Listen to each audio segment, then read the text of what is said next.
আওয়াজ আসছে না? তখন যে আমি গুড মর্নিং বলেছিলাম তো এসেছিল না? ওর পিকচারও আসছে।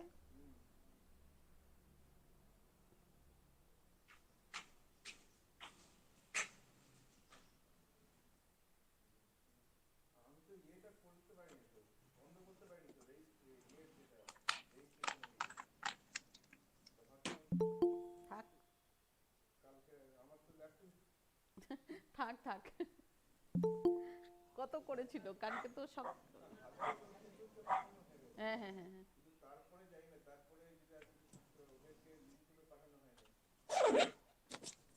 ছাড়ো তো, ওটা ফিডব্যাক লিঙ্কটা পাঠাই দিব। হোয়াটসঅ্যাপ গ্রুপে যদি জয়েন করেছে তো হোয়াটসঅ্যাপ গ্রুপে তো পাঠাইছি। শোনেন শোনেন, আপনার আওয়াজটা ইয়েতে নিয়ে নিচ্ছে, কি বলে ইউটিউবে। পুরো শোনা যাচ্ছে, ম্যাম বলছে WhatsApp.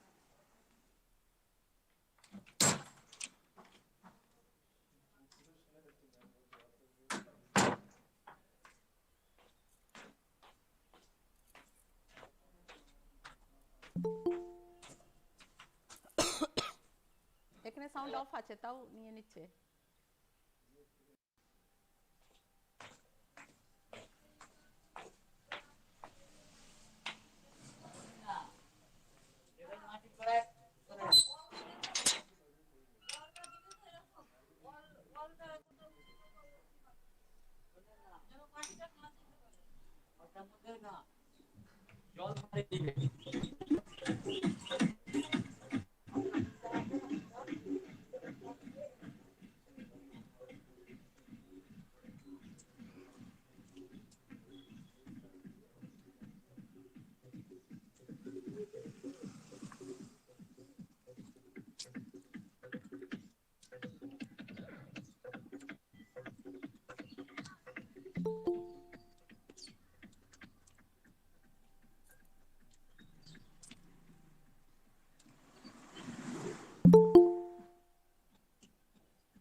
Good morning sir, doctor Baru sir, good morning.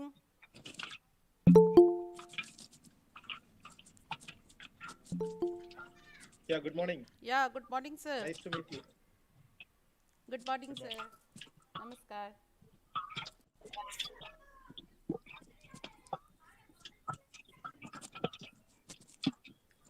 Uh, we experience a lot of disturbance in the Google Meet.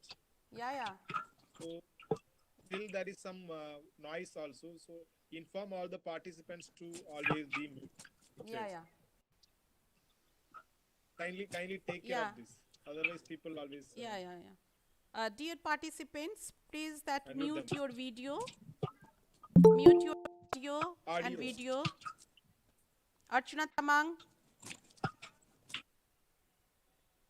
Tamang, please mute your audio.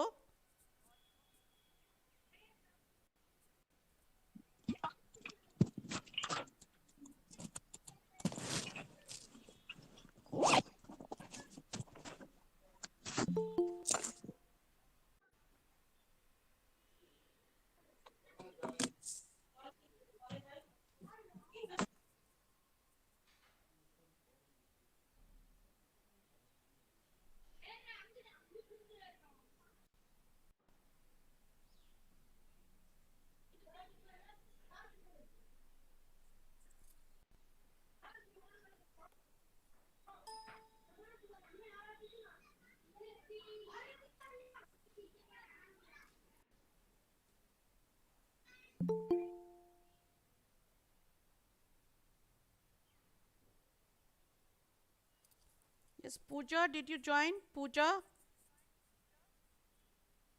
are you listening me?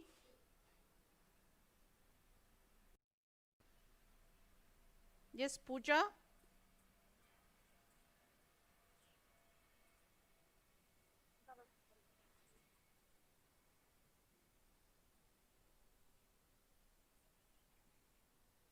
Hello, Pooja.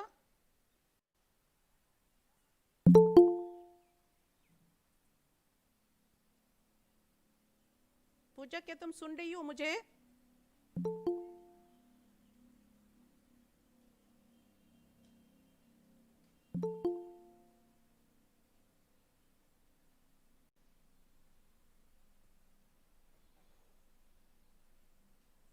Hello हाँ पूजा क्या सुन रही हो मुझे ma'am, तुम? मैं Audible? Yes ma'am. हाँ ठीक है, तो हम लोग 11 बजे ठीक साफ 11 o'clock शुरू करेंगे। Okay ma'am. संदीपन इसका वॉइस बहुत कम आ रहा है।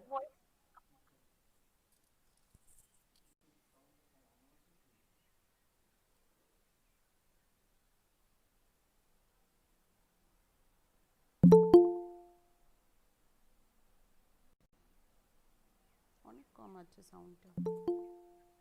हाँ जी sir.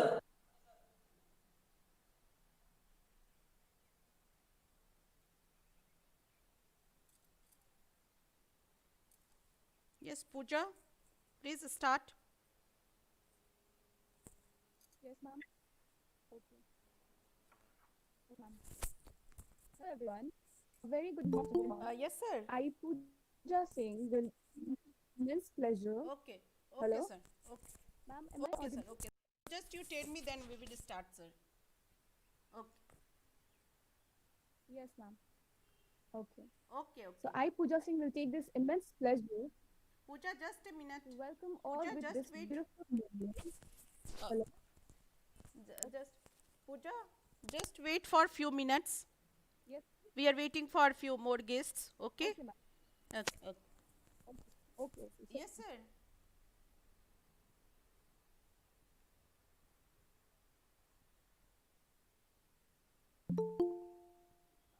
Okay, sir. So we will start after 5 minutes, 5 or 10 minutes.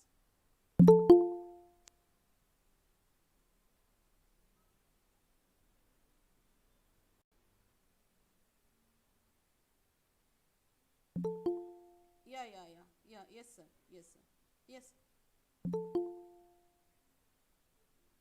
Yeah, they will join, sir. They because some people have told me that they have some important meeting, so they have joined 11:30 or 12 o'clock like this, sir.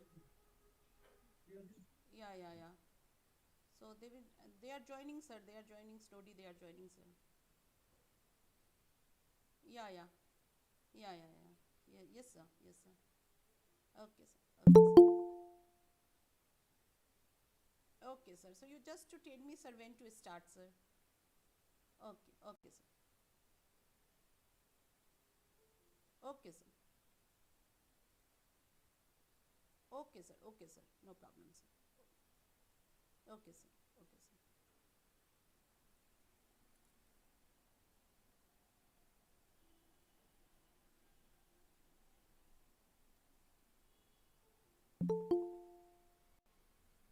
O YouTube কত হয়েছে?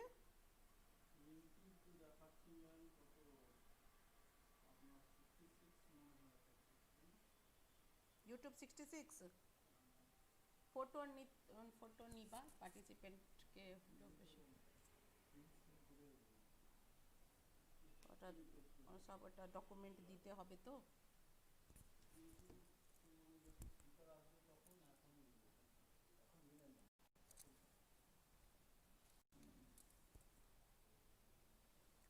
Pooja, we can wait for some more participants will join. We will start after that. Yes, very good morning, dear participants. That after 5 to 10 minutes, we will start the program. We are waiting for the guests.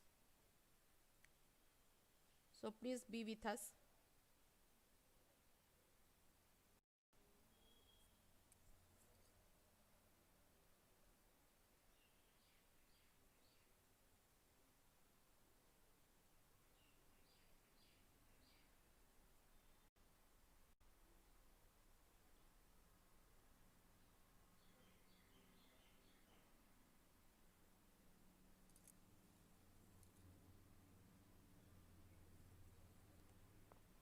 একটা student গ্রুপে message করে দাও না join করার জন্য।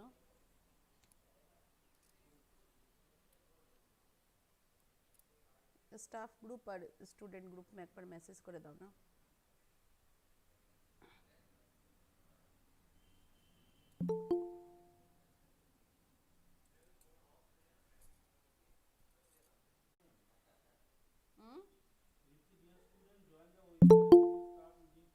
हाँ हाँ हाँ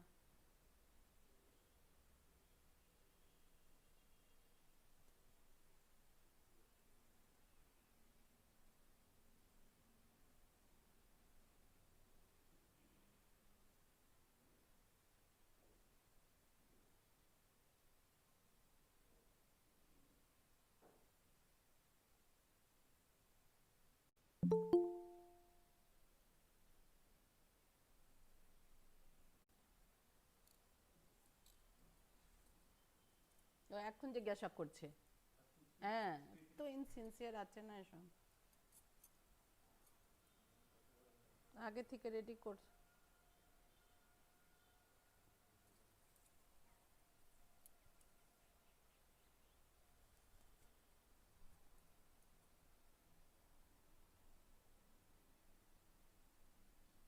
हाँ मैम उनके अप्लाई फाइल होती है हम यहाँ मैं इसका देखना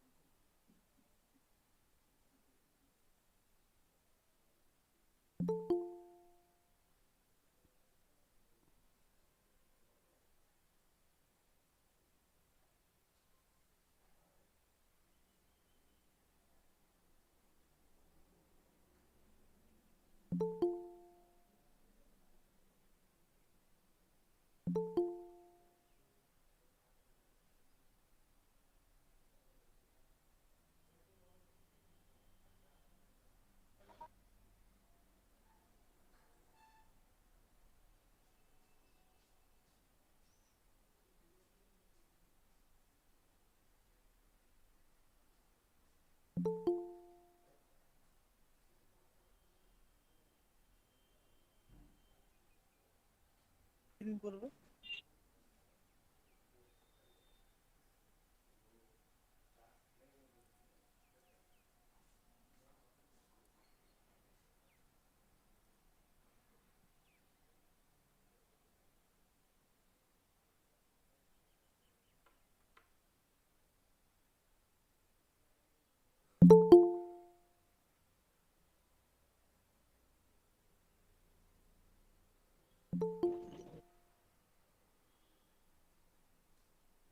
ইউটিউব কত হলো পার্টিসিপেন্ট?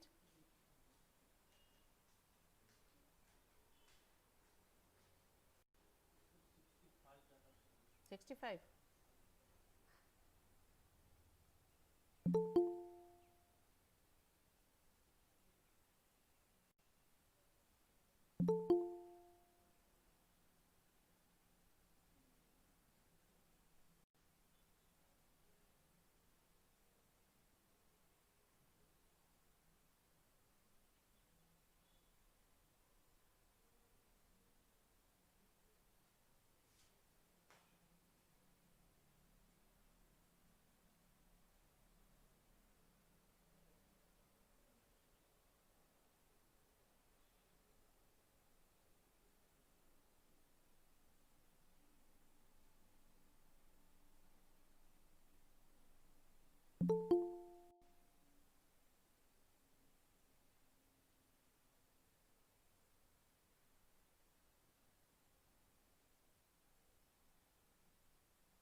এটা আমাদের যে তিনটা গ্রুপ আছে না, যে এর জন্য গ্রুপ করেছিলাম হোয়াটসঅ্যাপ গ্রুপ, ওইখানে দিয়ে দাও না জয়েন, প্লিজ জয়েন।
আজকে নেটওয়ার্কও একটু স্লো আছে।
Yes, sir.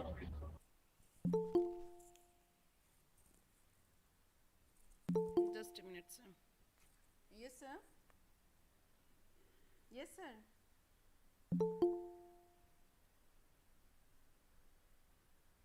Yes, sir. They are joining, sir. In YouTube, I think more than 60, na? More than 60 participants have joined, sir, and they are joining slowly. I have given message. You have also given message in groups, and I have also given in students groups and all other groups. So, sir has joined that Santosh sir. Okay. Yes, sir.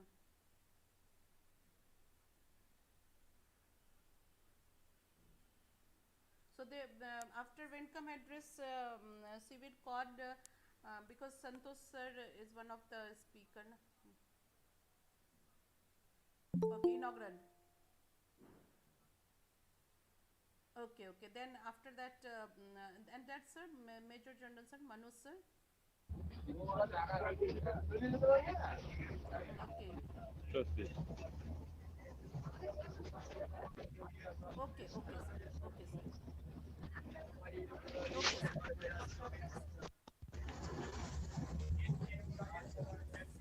Okay, sir.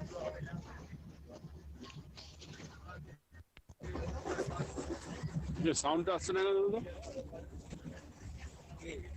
Okay, sir. Okay, sir. I will just. Okay, sir.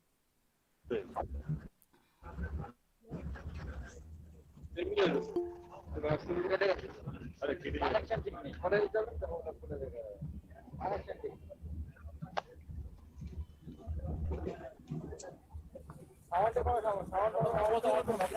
ঠিক আছে এইটা তো আসবে না রে, এটা না হলে এটা তো আসবে না।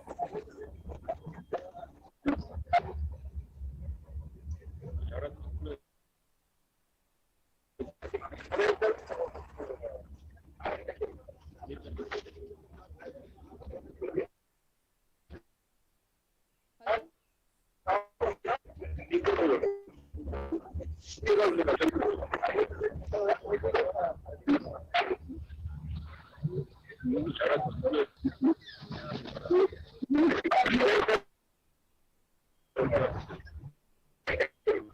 Hello?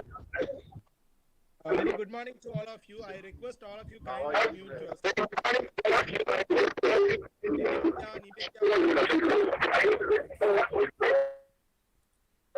Nivetya, Nivetya Singh, you are coordinating them. Please ask all of them to mute. No?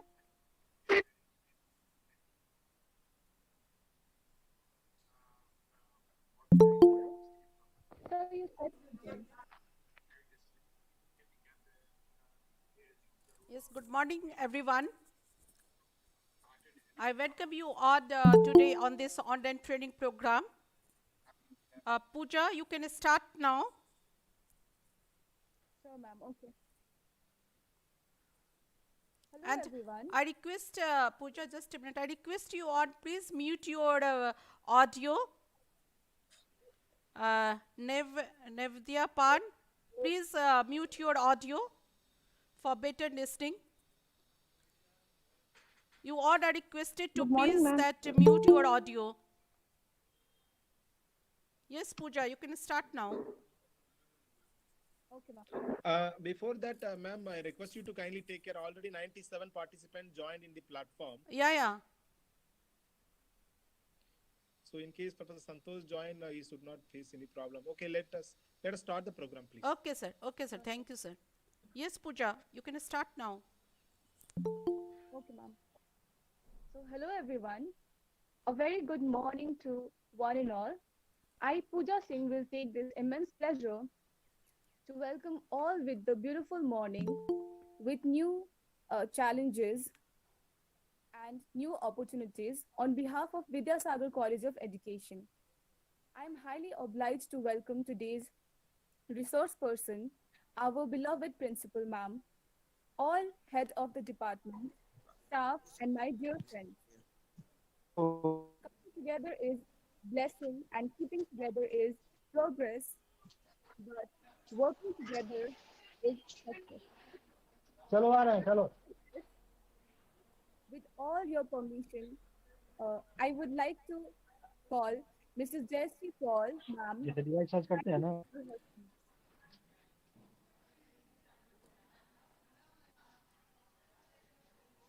Hello, Jayashree, ma'am. Hello, Yes, good morning, everyone. Am I audible? yes, ma'am. Okay, okay, thank you. Uh, Good morning, all of you. Today, in this beautiful morning, we, the member of Vidyasagar College of Education, are welcoming you all in the online training program on child-centric disaster risk reduction, which will be conducted from 5th to 7th January 2021. This online training program is jointly organized by National Institute of Disaster Management, New Delhi, and Vidyasagar College of Education, Fasidawa, Darjeeling, West Bengal. Vidyasagar College of Education was established on 3rd March 2008 in Siliguri, subdivision of Darjeeling district in the state of West Bengal. It is run by Fasidawa Kaviguru Rabindranath Educational Society to spread the light of knowledge in the society. by providing the quality teacher education and to reach the opportunity of higher education to the doorstep of the youth in the rural border area. The college is recognized by NCTE and it is affiliated to the West Bengal University of Teachers Training, Educational Planning and Administration. The institute has been widely appreciated by the inspecting authorities for the institutional infrastructure facility and the innovative working and enthusiastic performance of the management and staffs. Our college has earned a reputation by offering programs both regular as well as online distance learning mode in teacher education learning to the degrees of B.Ed and MA in education of IGNOU. We can proudly say that our students get first class in their university exam. We also take pride in the fact that we have successfully organized international seminars and conferences, national and state level seminars, workshops, faculty development programs, and awareness programs in the past year and have been highly acclaimed by the national and international delegates from various corners of the world. We can also gladly share that we conduct various social activities like blood donation, food and cloth distribution to the needy people every year without any failure.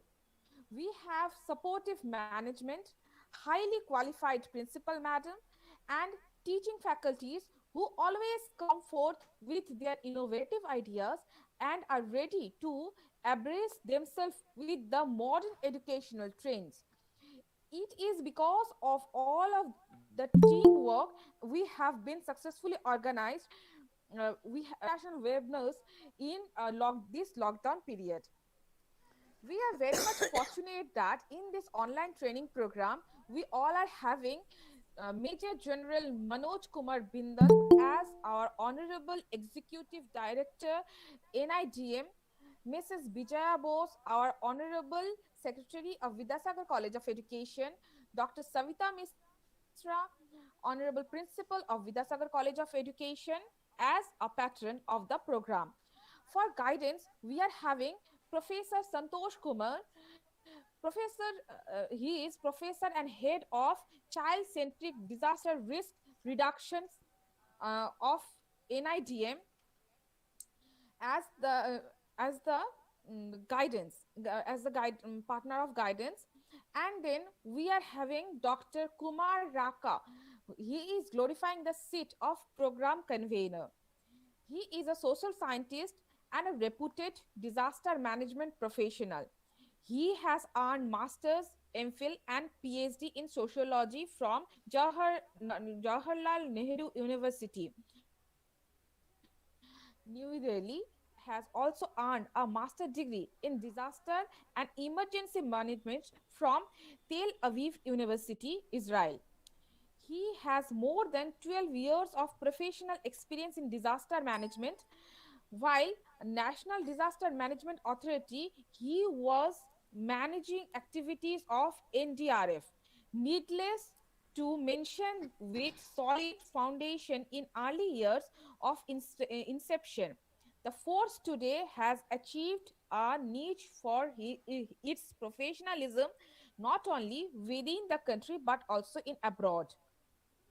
As planning specialist, head of Department Disaster Management Cell, Noida Authority, he established a vibrant disaster management uh, mechanism in twin cities of Noida and Greater Noida, and a mega school earthquake evacuation drill which was successfully organized and coordinated and conducted in 110 schools on the same day at same time, in which about 1 lakh stakeholders including students and faculties participated.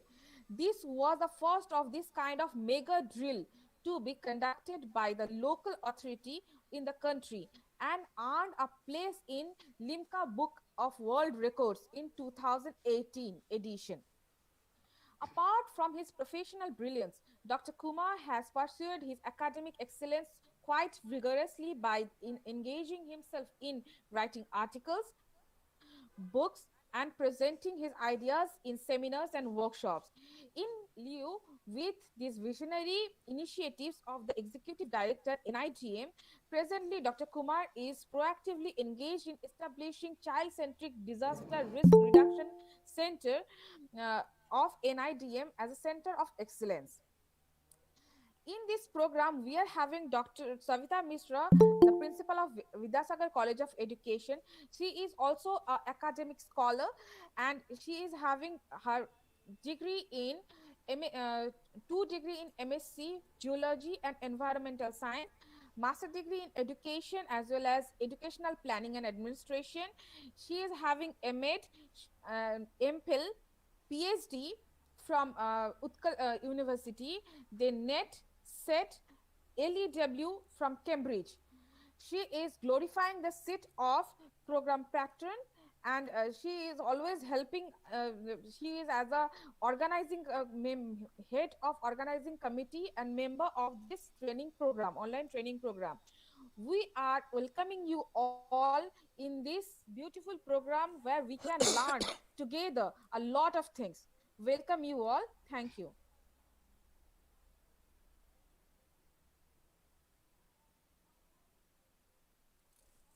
Thank you, Jayashree ma'am.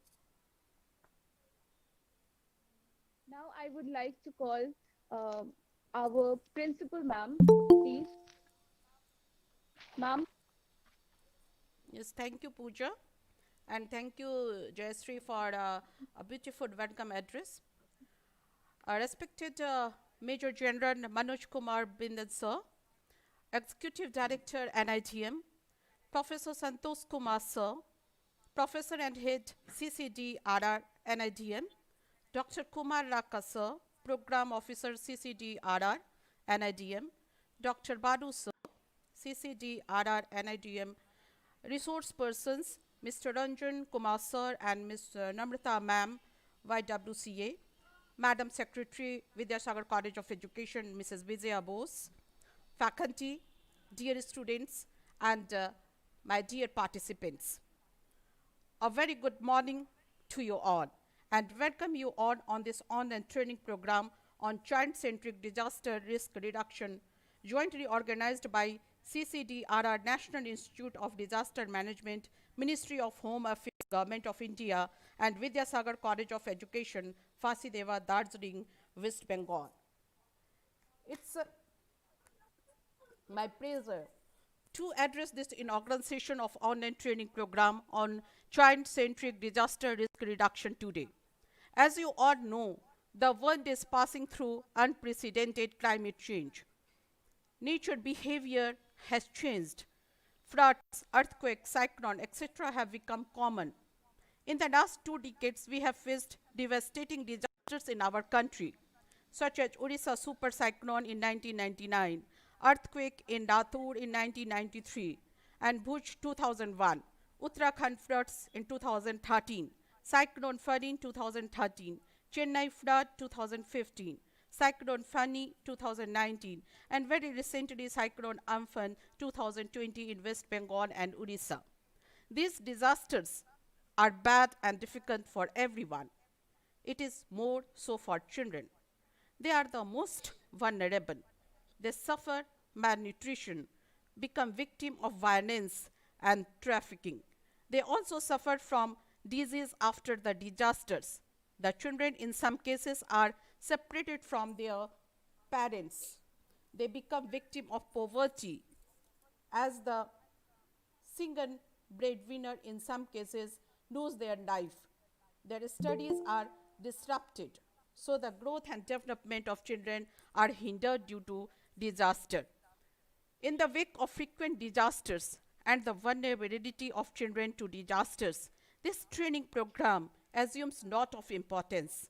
The training program by National Institute of Disaster Management, Ministry of Home Affairs, Government of India at this opportune time is most relevant and apt for the time we are facing today. Look at COVID-19 situation. It is the children who have suffered the most. They are not able to go to schools, not able to meet their peer group, no entertainment for them. They are confined to four walls of their homes. Therefore, this program is especially useful to policy makers, implementers, school teachers, panchayat functionaries, parents, and common citizens. I would therefore appeal to all of you to make most use of this program and make use of it in child risk reduction in disasters. The training session has been divided in two modules. Module 1 deals with children and disaster, and Module 2 deals with understanding child centric disaster risk reduction. I am sure all these and other protocols, which are important for children during and post disasters, would be discussed in detail by our experts, Dr. Balu sir, Mr. Ranjan Kumar sir, Ms. Namrata ma'am, and Dr. Raka sir today and coming 2 days.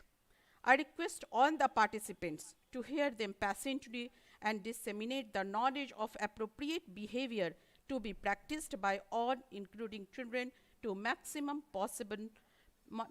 people possible, so that we make it a Jan Andolan, as envisaged by Honorable Prime Minister. Chief Minister's office, and he has been an alumni of Sanic School Chittorgarh, and he has sorry, by Honorable Prime Minister, and continue towards our fight against disaster risk reduction to children by up-scanning the appropriate behavior. With this, without much ado, I conclude and request the puja to call Dr. Balu sir for further program. Thank you all. Thank you so much, ma'am, for your valuable words. Now, I would like to call Dr. Balu sir, who is working in CCDRR Center, National Institute of Disaster Management, Ministry of Home Affairs, Government of India. Previously, he served as assistant professor at Rajiv Gandhi National Institute of Youth Development. He has 2 years research experience from National Institute of Rural Development and Panchayat Raj. Overall, he has 7 years of development experience. He has coordinated national level workshops and training programs in various themes. He has published 2 books and more than 25 papers in national and international journals. Sir, over to you, please. Am I audible now? Yes, yes. Now it's better. Thanks so much, ma'am, for a brief introduction about me. Actually, Professor Santosh sir is yet to join. Let me find it. Can you give some introduction to the, can you give some instruction to the participants so that I can find whether Santosh sir has joined or not, whether he's joining or not? Please give me a 2 minutes. Okay, sir. Okay, sir.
Yeah, very good morning to all the participants. Sorry for the inconvenience. Professor Santos will join for a valedictory program.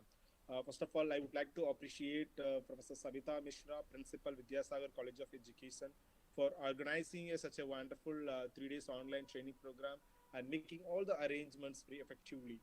Right, and before begin our formal sessions, I would like to share a few things about our institute.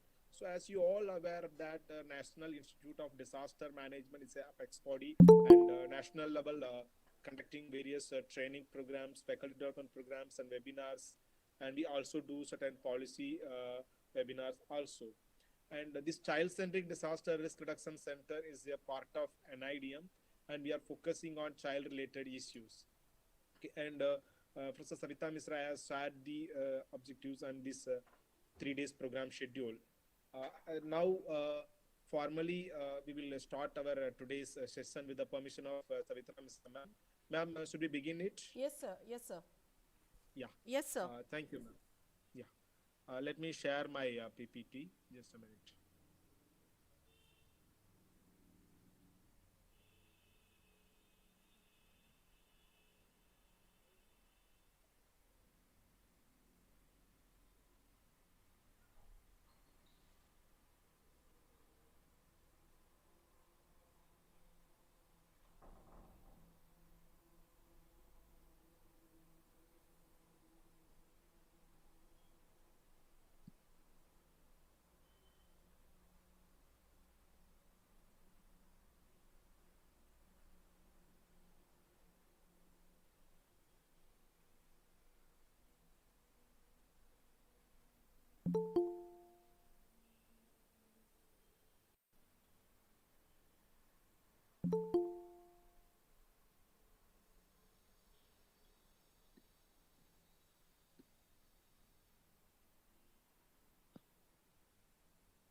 Yeah, can anyone confirm that is my PowerPoint is visible? Yes, sir. Yes, sir. It's visible, sir.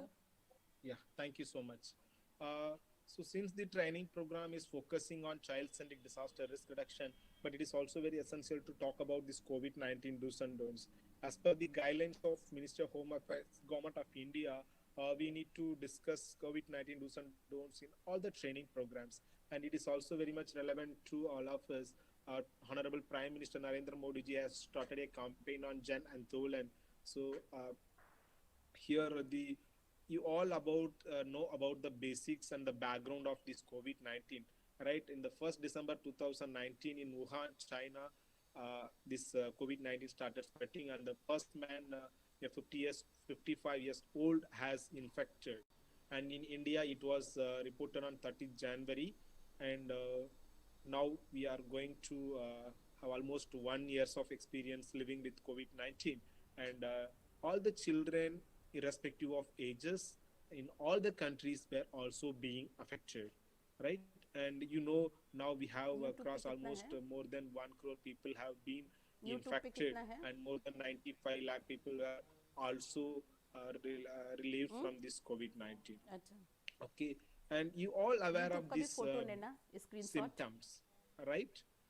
Like इसकी photo चाहिए बाद में. basically people who infect has a cough, sore throat, fever, muscle pain, chills, shortness of breath or difficulty in breathing, and the loss of taste or smell. These are all the symptoms of COVID-19 where the people were being infected. And mostly, if you see, there are a lot of asymptomatic cases, which is a major cause to spread this COVID-19. Because when we know the symptoms and we can be in quarantine, and we also know that, but where the people were being infected and without symptom or asymptomatic, even they were also not being aware of whether they have been infected or not. So they were started spreading this COVID-19 to everywhere. Of course, with the effect of Government of India, and now this number of cases per day is being reduced. Once it was almost 90,000 per day, people were being infected, but now it's being brought to less than 20,000 with all our efforts and awareness. Okay, though we need to follow certain do's and don'ts because this COVID-19 is not end, right? And we need to the new COVID-19 is new also being spreaded from this England. So that's the reason the government of India also stopped all the flights going to Britain. So we need to be aware and vigilant, and we need to follow certain do's and don'ts. And basically, there are five things which we need to follow it, like washing hands, wearing a face mask, maintaining a social distancing, right? These are the things which we need to follow. But if you see the situation and practically it's not happening, right? uh, Almost the government of India has reopened all the activities, and people were started going to office and schools and everywhere, but we are not following this social distancing, or most of the people were also not wearing the mask. So it's our responsibility to change our behaviors as per the situation, right? So we need to follow certain don'ts, like wash our hands, and by using the sanitizer you also can clean your hand frequently, so that you can uh, prevent you from this COVID-19.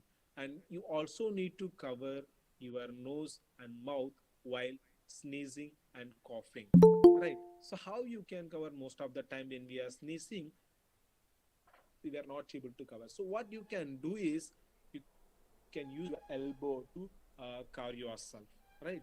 And uh, while sneezing or coughing, we also need to use tissues, and after using that, better to keep it in the closed dustbin, so that it will not pass on to others also. And if you have any normal fever or any symptoms of COVID-19, it is suggested to go and consult your doctor always, right? And we also request you to not go or join in any large gatherings, right? That's the reason the education and all the training programs and academic programs were being conducted in online education, online. And certain don'ts also we need to know.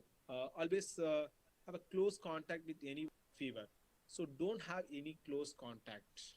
If you are coming across with any person who is having a cough or fever, it may be a normal, but we need to know that we should avoid having the close contact with them. And we also should not touch our eyes and nose and mouth, especially if you see difficult for us to manage the children and avoid, ask them to avoid touching these eyes, nose and mouth. And with us, we have a habit of spitting in public place, which is the major reason where it is being for spreading. So we not see any use wash basin or any place where you can spit, throw it in a safest place. Okay, and to reduce the risk of coronavirus infection, we also need to following certain important precautions. As already I said, we need to wash our hands with soap and water frequently, right? And we also need to uh, cover our nose and mouth with a handkerchief or tissue or elbow while sneezing or coughing. And we also need to follow this 1 meter of distancing. But we all know that these are all very important to follow. But are we following in our day to day life? We have a lot of difficulties and practical issues in following this and adapting this in our day to day life. But how are we going to ensure that? So we need to observe ourselves. Are we following it or not? We need to internalize it. So, and many times when you want to follow it, the others are also not following, it's also influence you, and it is also not safe for you. So at that time we also need to educate, we also need to educate the people to follow this habit of washing the hands and closing their mouth and nose while coughing and sneezing, and maintaining a social distancing. And we also need to teach this with our children.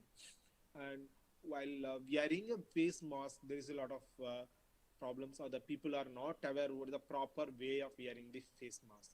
So before wearing the face mask, you need to wash your hands properly, or you need to clean your hands with sanitizer. Okay. and you have to take out your after washing your hands, so you need to touch the mask and see the way how to wear it. You, the first picture, it shows that how you have to cover your nose and mouth while wearing the face mask, and also like the how the way you have to uh, tie the face mask strings. And see the first top pictures, three pictures shows, and all these pictures are showing that what we should not follow while wearing the mask. The first picture, the person is keeping the mask in the neck, and the second picture shows that the nose is not covered, right? And the third picture shows that the bottom string is not tied, okay. And the next picture shows that the person after wearing the mask is touching the mask by using the hand. It's also not good, because when you're touching the mask with your finger, and you, it is also cause for a infection, because you may touch uh, any place where it is having the virus, okay. So without washing your hand, you should not touch your, you should not touch your mask. And also keeping the mask in head or neck or in the elbow is also we need to avoid. Okay, now how to clean your hands after remove your face mask. Before and after removing the face mask, you need to wash your hands, okay. So after washing your hands, you can remove your face mask, and after removing it also, you need to keep it in the, you need to keep it in the proper sealed cover, okay, so that the mask also can be safely kept and it can be reused. And now washing hands, and many time if you observe in a village or any place, the people are not washing their hands properly. Just for the namesake, they are washing their hands, just putting the hands in the water and just coming out. It's not a right way. So you need to follow these 8 steps in while washing your hands. Okay, one is the palm to palm, and between the fingers, and you also need to wash backs, of the hands and base of thumbs and back side of the fingers and the fingernails.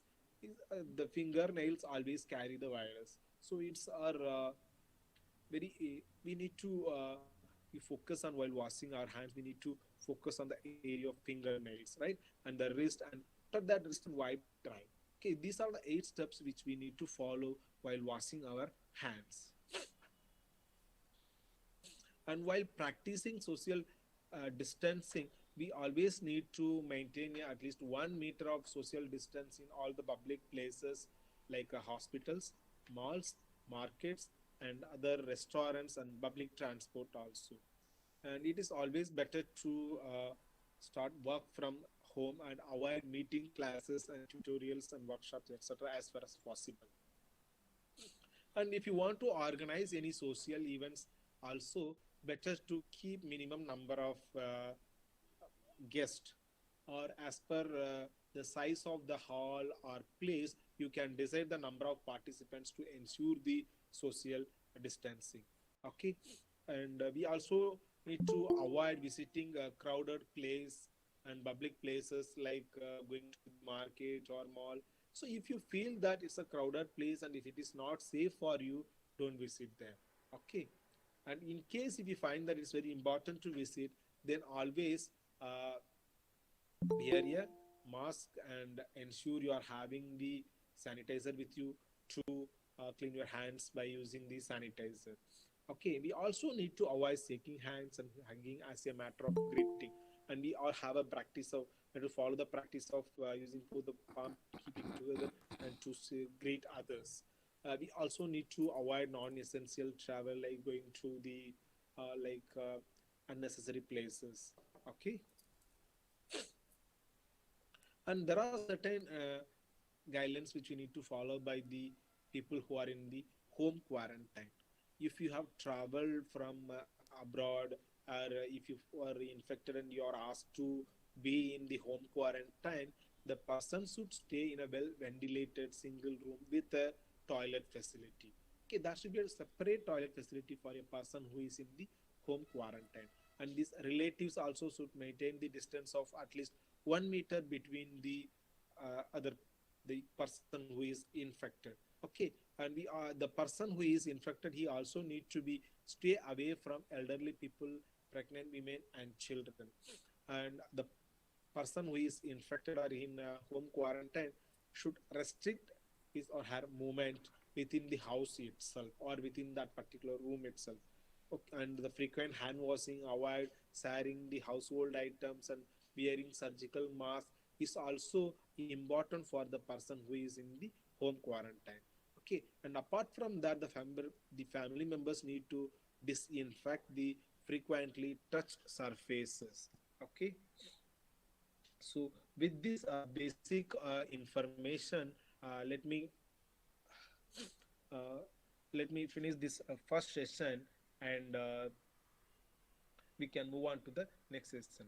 So now I request Pooja to facilitate the question answer session for this COVID-19 do's and don'ts, and after that we can go for the next session. Sure, sir. Thank you, sir, for your um, valuable words. Now, I would like to ask uh, anyone from the participants, if you have any question, then you can ask.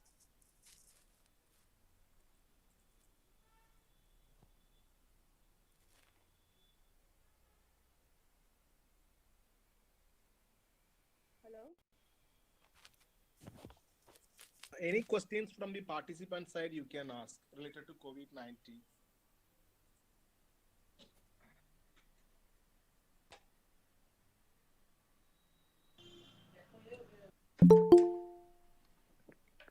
Good morning, sir. Sir, I have one question. Yes, please. Sir, what type of face masks we should wear in now during this time? What type of face mask? Yeah. Uh, Regarding the face mask, this surgical face mask is better, and as per this Ministry of Health and Family Welfare suggested, you can use the homemade reusable mask also. Even you can use a clean cloths also, or even the girls use they can use their shawl, whatever the cloths. Even if you're having in a safe format, that also can be used. But the perfect is the N95 mask. Also, it's not suitable as they said. The surgical mask can be the best one to wear, which has a three Okay, sir. layers. Thank you very much. Any mask which has a three layers, which can be protect you from this COVID-19 infection.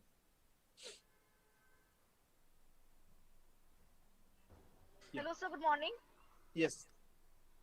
Sir, I'm also having a question. So, I'm asking that I have seen many people using fashionable face mask or the bandana using. Is this face mask safe? Uh, any face mask which can be used, it should have a three layers minimum. It Okay, should can have be three a layers. yeah, yeah. It can be a mod like a fashionable, whatever it may be, but it should have minimum three layers so that which can protect you completely from this uh, Oh, infecting okay, from this okay. COVID-19. Okay, sir. Thank you. Yeah, thank you. I appreciate all of you who raised the question. Since it's a basics about COVID-19, we all are aware, right? So there may not be much questions. Since considering the time, the next session is most important. So I think we can move on to the next session.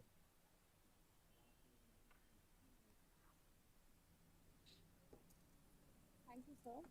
Now, if Yeah. for more questions, you can give in the chat box. Yes, And please. yes, Yeah, please. You can read out the questions. so there is one more question in the chat box.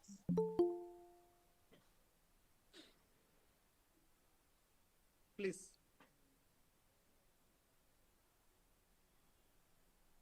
Pooja, can you read out the questions? Yes, yes, sure, sir. Sir, Sanita is asking, If a person already infected and recovered from COVID-19, is that person immune to the new strain? Immune to the new strain. Basically, when the person is being infected, naturally our body develops the coping mechanism, develops some immune capacity. So this is how even in future also if we infect, it won't affect you much. Okay. Uh, and I'm also not much in aware of in details. I think it's better to suggest by one of the MBBS doctor. I'll request them to answer for your question. Day, he will give a definitely good answer to you. Yeah. The next question is, ma'am. The next question is, for how many days person is immune to COVID if he or she was positive once?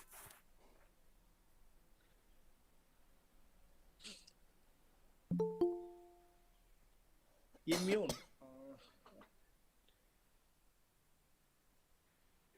Maybe I'm sorry for this. I'm not having a right answer for your question. Definitely, the last day, Dr. Raka will answer for all the questions. He is expert in that. I request Pooja to note down all these questions kindly. Okay, I will.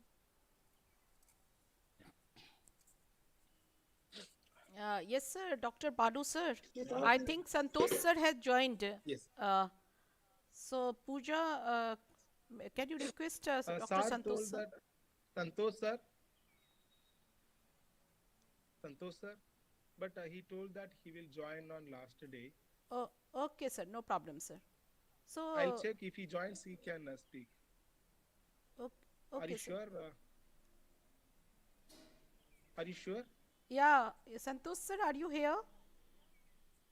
Santosh sir?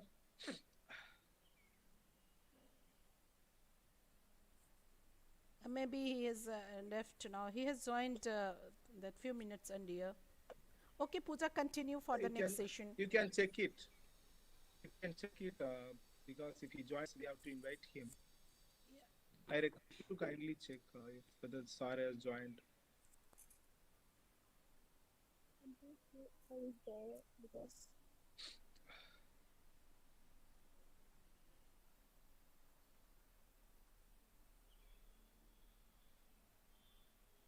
Can you check it, technical person, if anyone is there? Because Yes, I sir. couldn't see here Yes, whether sir. He has joined, sir. He is at the meeting. Uh, he's there in the platform. yeah, Pooja, please invite Santosh, sir. No, no, if he's there, Yes, sir. He is here. okay. But he told that he will join on last day, but he may interested to listen the session. So Okay, okay. No if he problem, wants sir. to No speak, he problem, sir. will Then, come. Pooja, you can continue for the next session. Yeah. okay.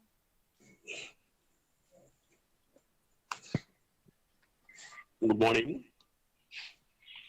Is my PowerPoint is visible? Yeah, yeah. Visible, Yes, sir. sir. It's Yes, visible, Yeah, sir. please. Good morning, sir. Balu, sir. Yes. Raghu sir, you want to Is there ask anybody something? can have the vaccine, sir? Sorry. Is there anybody can have vaccine now? Vaccine.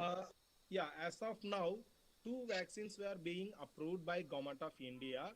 One Hmm. is Covaxin and Covishield. One is by Oxford University and Serum, and Hmm. another one is Bharat Biotech, prepared by Bharat Biotech. These both vaccines were being approved. Okay, the first priority is being given to the doctors and the nurses, actually the corona warriors. For them, they are being given the first priority. Okay, so in the initial phase, they will be given priority to give a vaccine for the emergency purpose. And it is not, and people who are need to access this vaccine, they need to register in COVID mobile application. So without this registering, no one can access this vaccine. Okay, these are the information as of now available. So they have decided to provide vaccine to the first corona warriors. And in the second phase, it will move on to the children and elderly people based on the voter list. Lok Sabha voter list available. And and on that they will identify the people who are above 60 years. They'll give a first priority. This is what the decision right now taken. Okay, thank you. And Two vaccines are available, Covishield and Covaxin. Yeah. okay, is it available for throughout India, sir? uh, Throughout India, the government of India is planning to supply to all the states, because they have done a demo in the last week, and they have successfully completed two phases of experiment demo to provide this vaccine.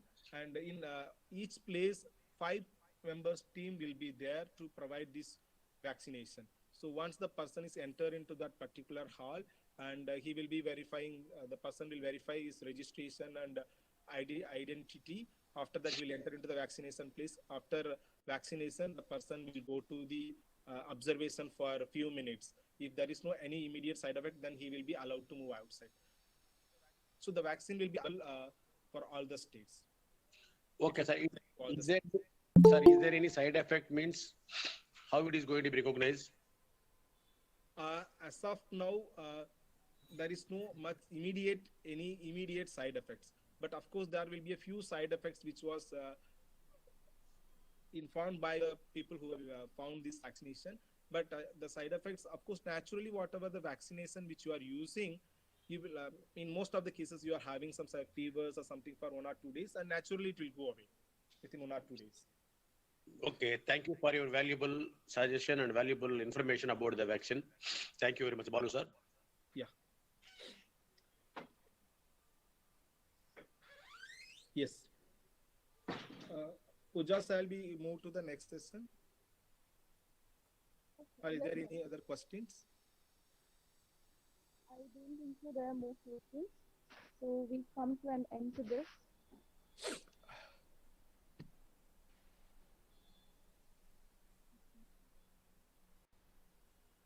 Yeah. Okay. So in that case, let us move on to the next session. In this session, we will be discussing about the basic terminologies. All right. So basically, we are going to discuss about 10 important terminologies like what is danger, what is hazard, disaster risk, vulnerability, exposure, capacity, litigation, preparedness, recovery, resilience. These are the terms which you are going to discuss. Basically, you may attend any training program related to disaster risk management, but you need to know about these basic concepts. Even it is a child-centric DRR, you have basic knowledge on this terminology, so that you can understand aspects of health and risk reduction. Okay, let me start with the hazard. I'll give an explanation for the hazard, also each definition, and after that I'll give some examples by using this picture, so that you can have an easy understanding about the concepts. I will also make the session as interactive. I request all the participants to kindly listen.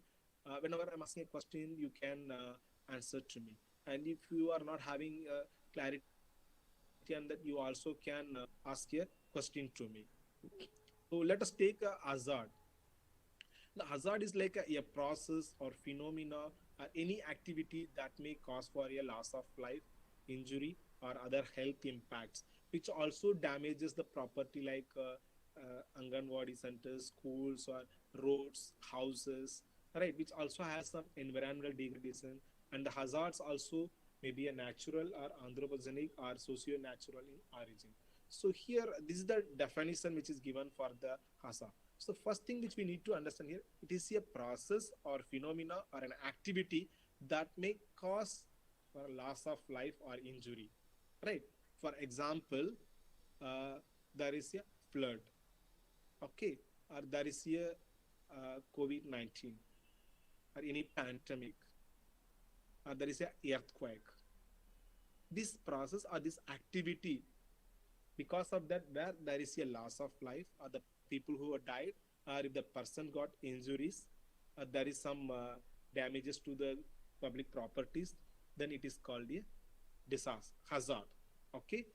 For example, now you can see this picture. There is a small mountain. When a small stone from the top of the mountain is fell down, the process is called hazard. Okay, the activities called hazard because there is a loss of life because of the stone fell down, the person lost his life or he may got the injury. Clear? I hope you all understand the concept of hazard. Explaining this you can easily differentiate the hazard and disaster. Okay. uh, Now let's come to the disaster. It is a serious disruption of the functions of the community or a society at any scale due to hazardous events and interacting with conditions of exposure, vulnerability, and capacity. Like I'm giving the same example, there is a earthquake or flood or fire accident. Because of that, the routine life, the functions, day-to-day functions of the society is being disrupted, then it is a disaster. For example, before COVID-19, we were regularly going to office, the children were going to school, right? But after this COVID-19 situation, our total routine life is being affected. We were not able to go to the school, children were, and people were not able to go to their job. So our day-to-day life is being affected, disrupted. Okay, so there is a disruption in the functions of community and the society, then it is a disaster. Now I'll differentiate. For example, a people who are living in the big apartment, there is a fire accident. Two people have died. There is some loss of life. Some people got wounded. But at the same time, due to that fire accident, it won't happen. Just unfortunately, it should not happen. It in case of that, because of the fire accident, if thousands of families were, am I audible?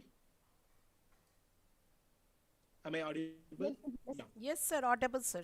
Or Audible, sir. because of any, yeah, because of the earthquake, the people lost their life, and the routine life is being disrupted. Then it's become a disaster. There is only little loss of life and some injury, then it is just hazard. But when the because of the functions of the society, it's become disaster. Right? So I could not define hazard and disaster. When there is just loss of life and injury because of that particular event, then it is just hazard. And because of that event, when there is a loss of life, also when it's become the disruption of the functions of the society, then it become a disaster. So as I said, if there is due to any train accident, if only two people have died, then it is just hazard. At the same time, because of two trains accident, if large number of people were died, or it's the situation Happy New Year. affects the routine life of the people and the functions of the society, then it's become the disaster. Okay. So now risk.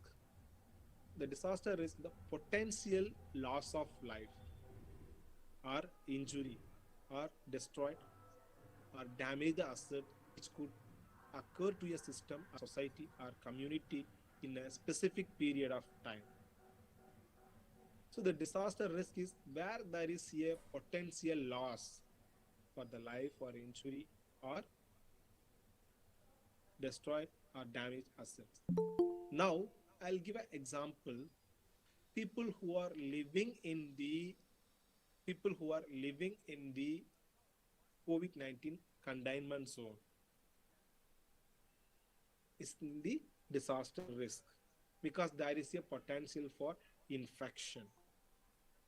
Similarly, people who are living in the earthquake seismic zone, they are in the disaster risk.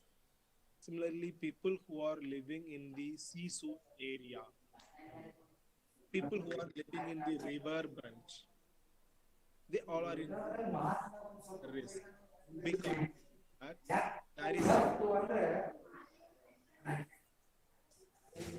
because there is a risk, there is a potential for loss of life. Okay, so now let's move to the vulnerability. The conditions determined by physical, socio-economic, and environmental factors or process which increase the susceptibility of an individual or a community assets or systems to the impact of hazards.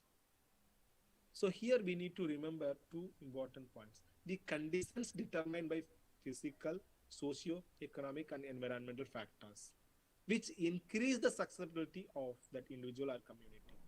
You see this picture, you can easily understand. See, there is a mountain and the stone is going to fall down. You just imagine there are two people. One is normal human being and another one is the differently abled. Okay.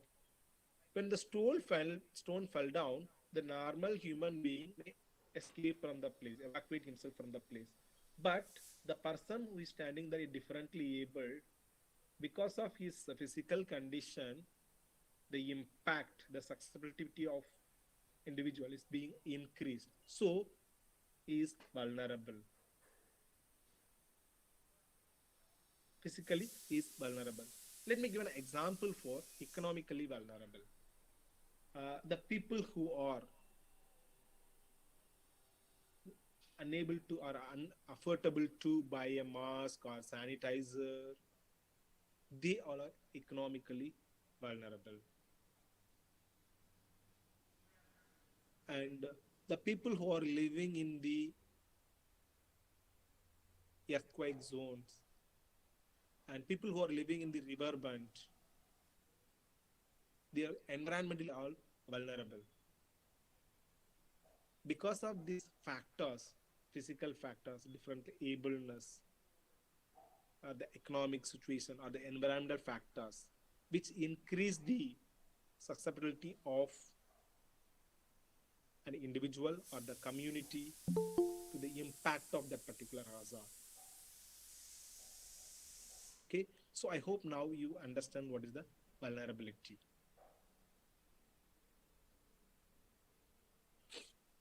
Now let's see what is the exposure. The exposure is the situation of people, infrastructure, housing, production capacities, and other tangible human assets located in the hazard prone area.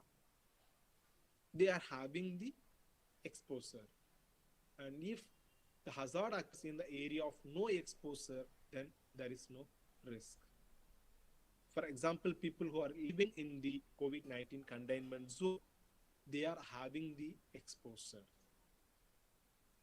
Similarly, people are, as earlier, like in the disaster risk, as I explained, the people who are living in the seashore area or the riverbed, they have an exposure. If the hazard occurs in the area of no exposure, where there is no people, then there is no risk. For example, if the earthquake occurs in a desert area, then there is no risk. Okay. Now let's talk about capacity. So before that, I would like to interact with a few participants. You can explain what is capacity according to you, as per whatever comes to a top of you can say. According to you, what is meant by capacity? Anybody?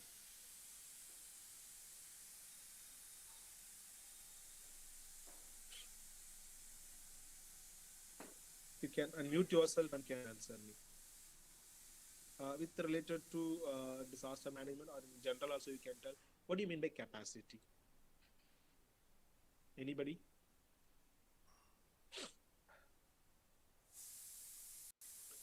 Anybody would like to speak here, or you also can type in the chat box. You can unmute yourself and give the answer, dear participants.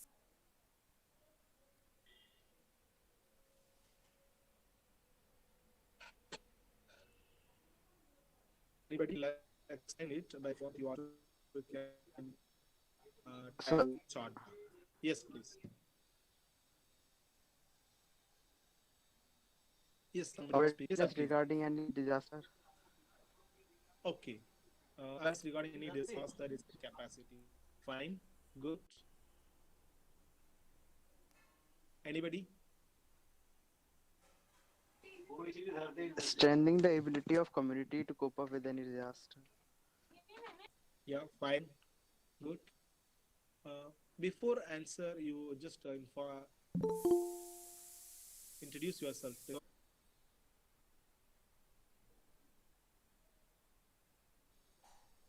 Anybody? Okay. Uh, Let me give some example. First, let's understand the definition of the capacity. The capacity refers to all the strengths,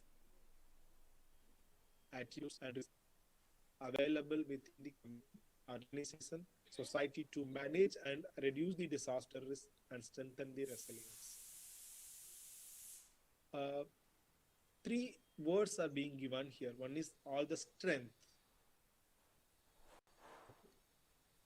like skills, the first aid skill, tree climbing skills, or swimming skills. It's all strengths.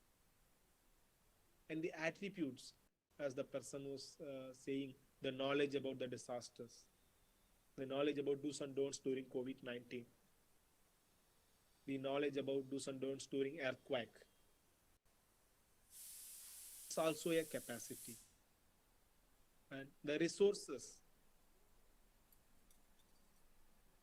like if you are having the check dam, you are having the fire extinguisher, it's all the resources within the community or organization.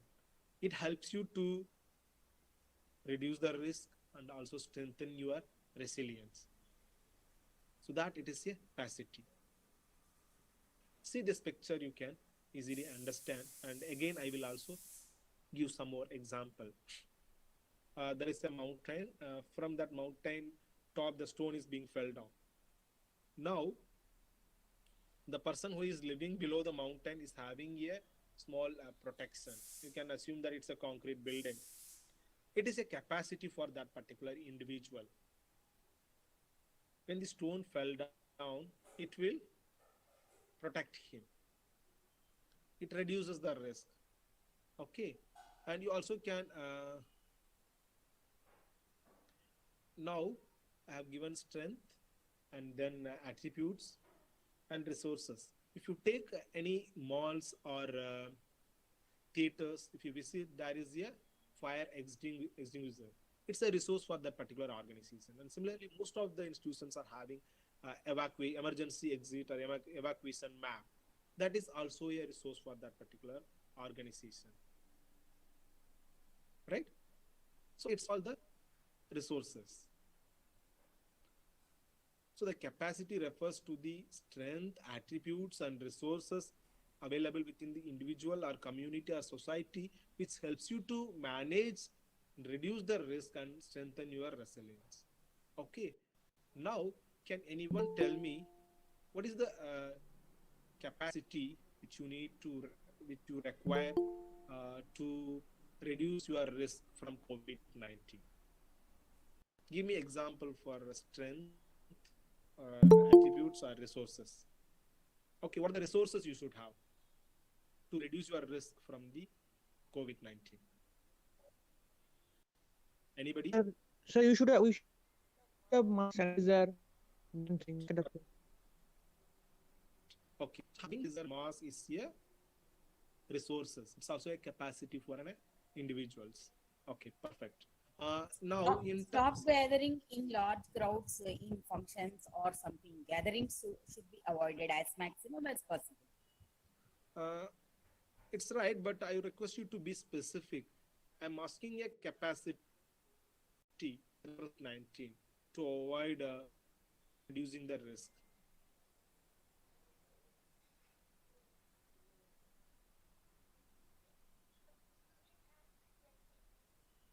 So So what we can, but how hand is a capacity?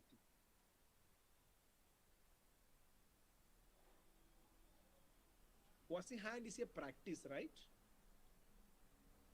Just relate with the words.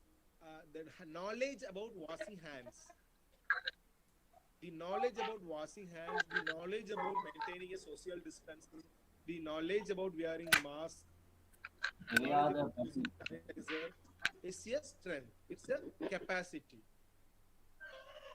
I think increasing Sorry, it is an your attribute. immunity system through having the knowledge of exercises, different herbal teas, and this is the way to increase your immune system prior to get. Yeah. Right.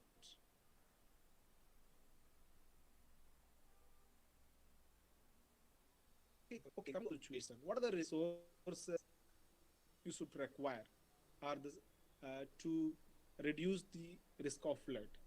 I'm just relating with the flood situation. What are the resources, the capacity which you need? Anyone? Before speak, introduce yourself, then you can.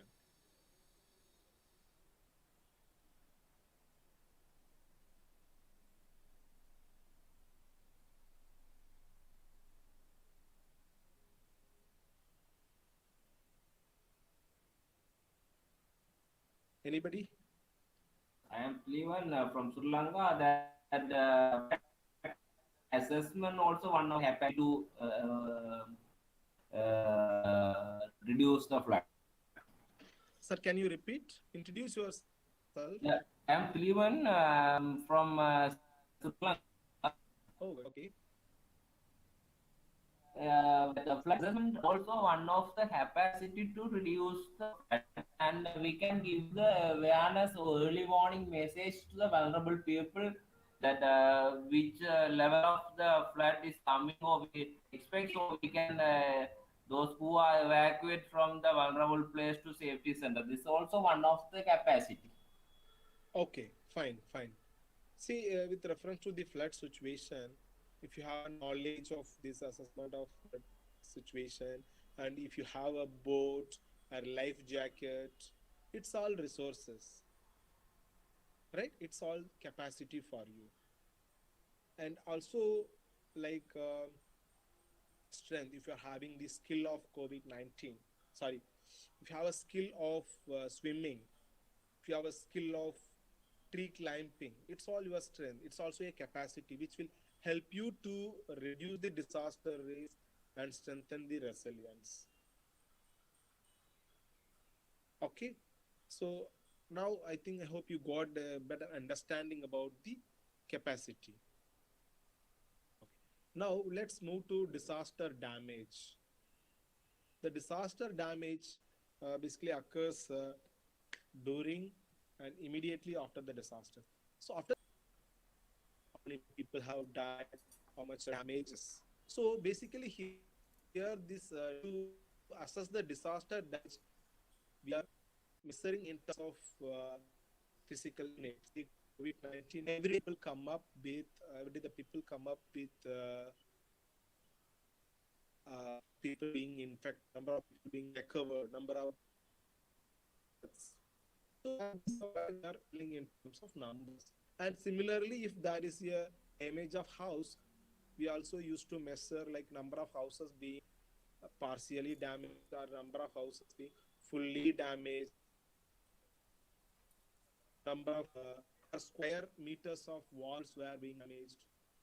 And similarly, if you take roads, kilometers of roads were being partially damaged or fully damaged, right? So apart from that, we also used to make services. What are the services were being damaged, like electricity, and then like mobile services, communication services, right? So damage we used to assess in terms of physical units and numbers, so that we can have a recovery. Okay. So now let's disaster risk management. The plan and application of measures preparing for responding to recovering from the disasters. Earlier, before 2005 Disaster Management Act and before this 2000, tsunami, we were just responding, we were just managing the disaster. Once the disaster occurred, after that we were responding to that. We have provided food to the people and basic necessities. But considering the importance, now we have shifted to disaster management, to disaster risk management. What it is? So we have started preparedness, and we also doing prevention activities. We also doing mitigation activities. And once a disaster occur, we also doing recovery and reconstruction and development works also. Okay. So the disaster risk management is organization, planning, and application of measures preparing for responding to recovering from the disasters. Okay. And the risk, where there is a hazard, vulnerability, and exposure. We have seen all these three: hazard, vulnerability, and exposure. These three multiplies the risk, and the capacity reduce your risk. So the prevention is any activities and measures to avoid existing a new disaster risk. The activities and measures which we are taking to avoid or completely remove or eliminate the risk is called prevention. Okay, and prevention also aims to reducing the vulnerability and exposure in such context where there is a result, where as a result the risk of disaster is removed. See this picture, mountain is there and the person is standing below, and the top there is a stone. The chain which holds the stone is a activity which completely remove the risk for the person who is standing below here. If the chain is not holding the stone may fall down, the person may lose his life or he may die.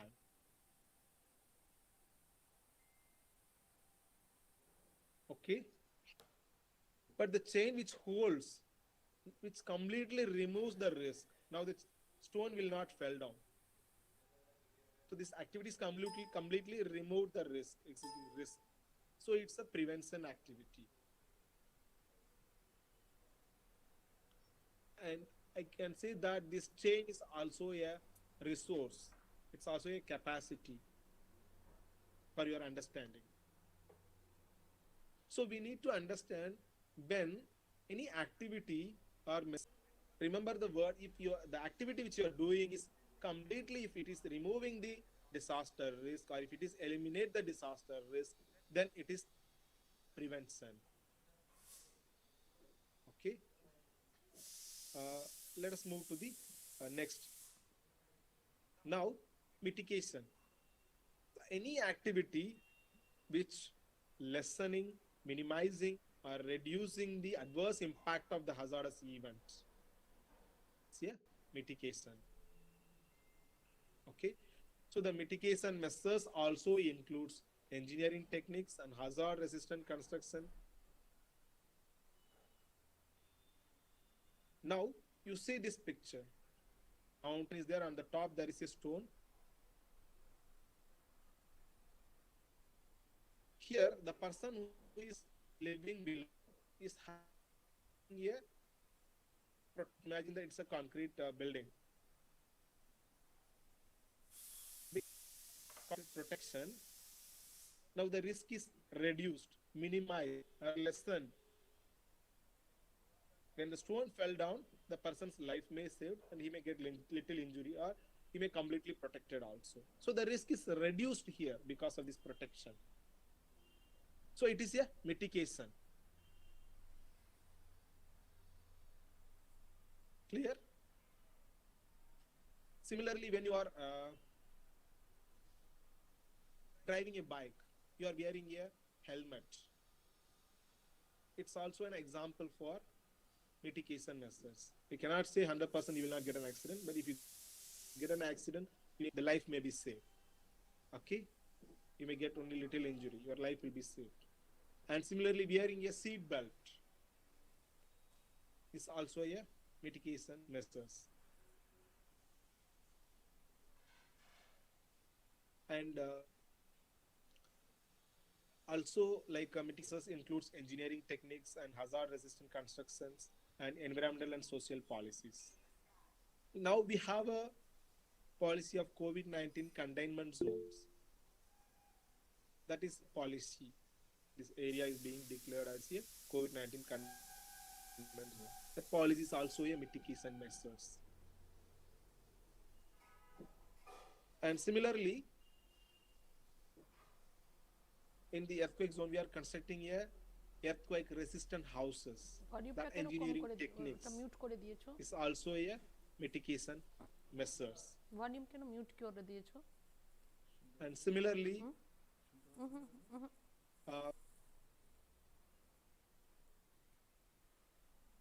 there is a policy like in the seashore area within 100 meters, the houses should not be constructed. There is a policy. It's also so any measures which is reducing, lessening, or minimizing the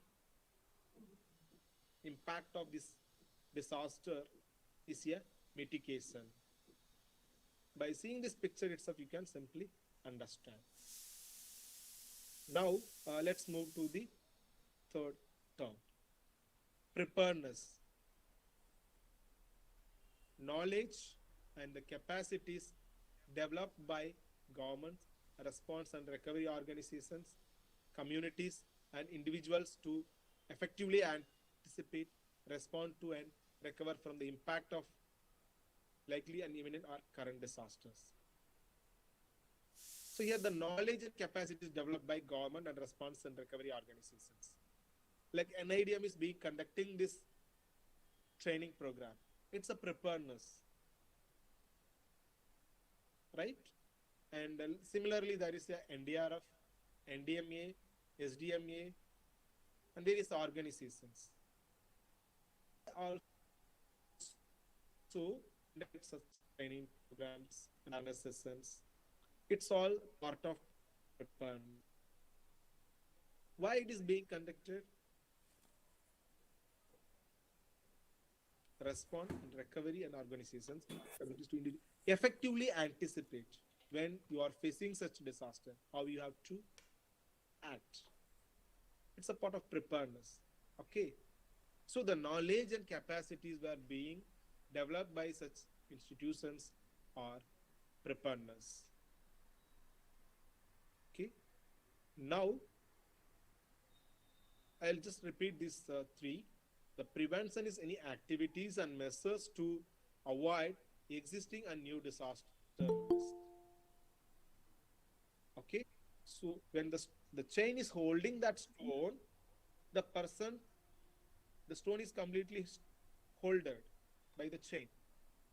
So the person risk is completely, the stone will not fall down, the person's life is saved 100%.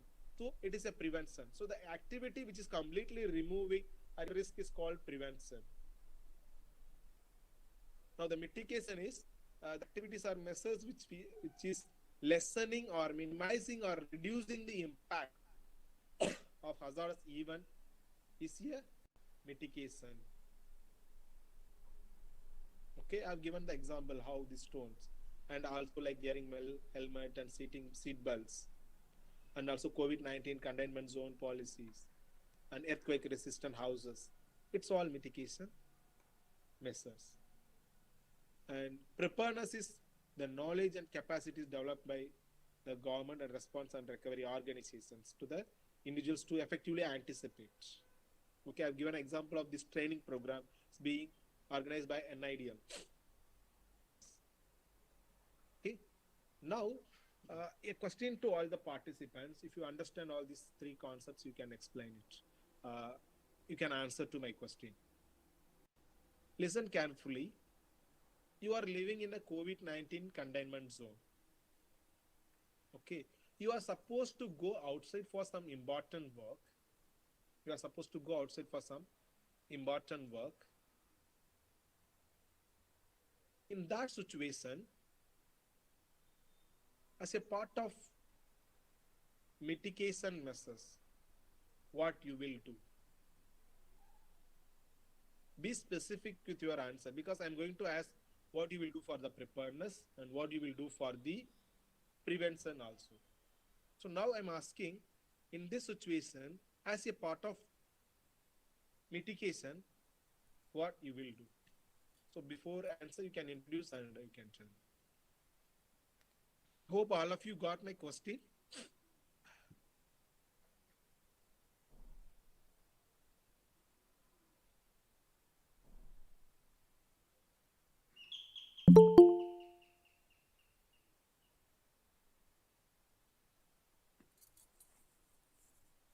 Yes, participants, you can unmute yourself and give your answer.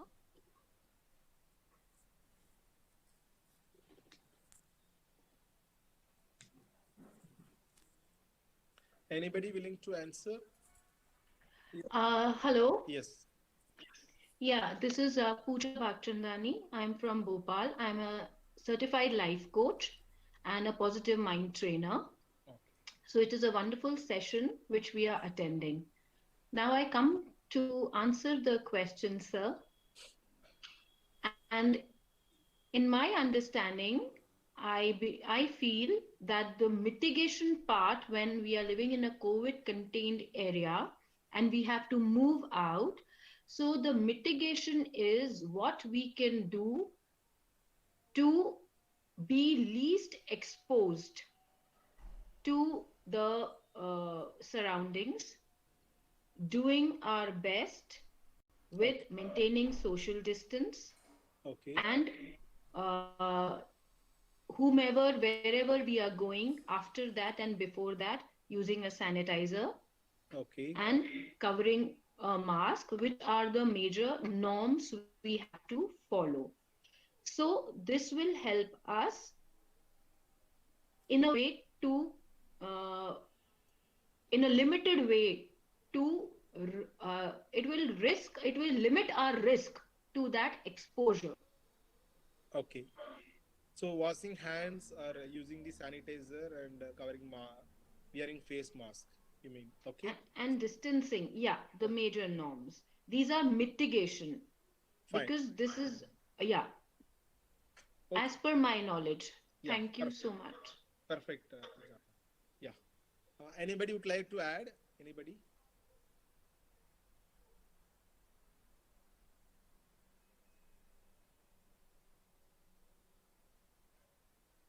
Anybody would like to add?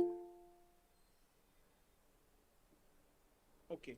So now Bujana has answered for this mitigation, right? Can anyone tell me what you need to do as a part of preparedness?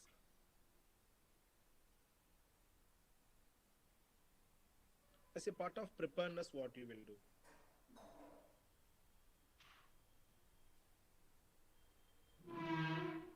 All of you listening to the session, and I also type in the thought box.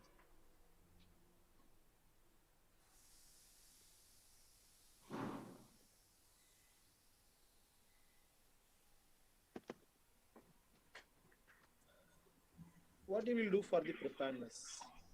Um, hello. He- Hello. Yes, please.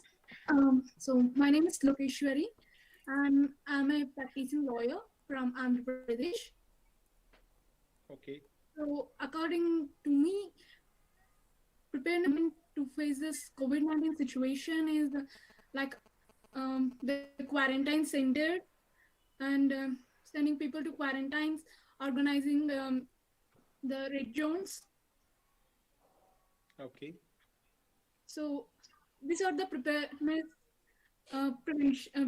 methods that government is following to reduce the risks. Yeah, fine. My question is here. you are living in the containment zone, COVID-19 containment zone, and you are supposed to go outside for some important work. So in that case, what you will do as a part of preparedness? So we'll be wearing masks. Be specific. Wearing mask is a mitigation measures, which is already said by Pooja ma'am. And now, as a part of preparedness, what you will do? Mm, Okay, fine. You said mask. So before you leave your house, if you are taking mask with you, you are taking sanitizer with you, and if you are having a knowledge of maintaining the social distancing and having the preparing your own vehicle, or if there is a need of e-pass or something, getting that, it's all part of preparedness. Clear? yes, sir. Okay. So now let's move to the prevention. In the same situation, as a part of prevention, what you will do? Anybody? Sir, my name is Kumkum Chaudhary from Vidyasagar B.Ed College. Okay. My point of view on prevention is that we should maintain a safe distance from anyone who is coughing or sneezing, and we use hand sanitizer frequently when in a public area, that we prevent ourselves from COVID-19.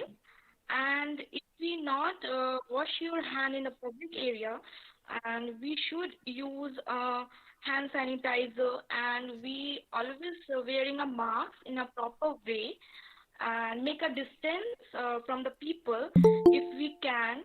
Um, that's it, sir. Thank you. Okay. Yeah, thank you. Anybody else? Yes, good morning, Balu sir. Yes, please. Hello. Yes, sir, please continue. Sir, how it is going to be more effect of second wave of COVID, sir? Yeah, I'll answer your question, but here the discussion is going on about prevention, mitigation, and preparedness. Your question was how? How the second wave of COVID Yes. impact on us? The government is taking much effort to for the containment, to contain the spread of COVID-19. Okay, as far as the research findings says that it spread 70% faster than the previous one. That is a major thing which is being found. The spread of speed is 70% higher than the previous one. Okay. And I was asking a question that what is you are living in the COVID-19 containment situation. In that case, you are supposed to go outside. As a part of prevention, what you will do? Is there any special preventive measures for this second wave, sir? The same which we need to follow as we are doing now, like maintaining the social distancing, covering the face mask, wearing the face mask, washing our hands. These are the way we can protect ourselves. And the vaccination is the only solution. So when it is available for all, sir, vaccination, I think you have already given some information for me about first warriors, that is doctors, nurses, second children and old people. When will you get all the people of country? It may take even 3 years or 5 years. I think WHO has given a report that saying that even after 5 years also many people may not get a vaccine, because we need a vaccine is required for everyone, but the protection capacity and supply we need to look. So it may take a decade also to reach everyone, but it's all in our hand how we are going to effectively plan and implement of this vaccination to everyone. So as of now, it's going to be available only for this COVID-19 warriors. Warriors, okay. Okay, thank you for your valuable information.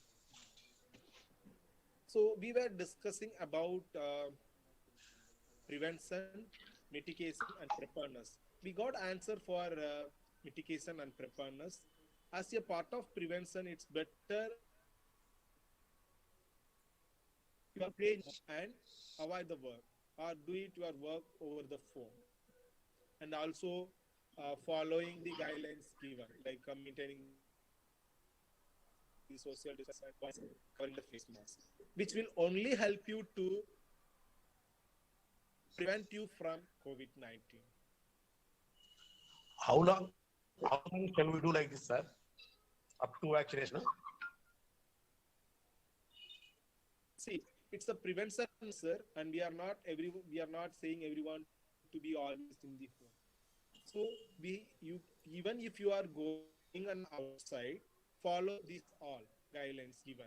The do's, wearing the mask and maintaining the social distancing and washing the hands, which will reduce your risk. But we cannot say that 100% will uh, prevent you from the infection of COVID-19. Okay. Okay, sir. Thank you.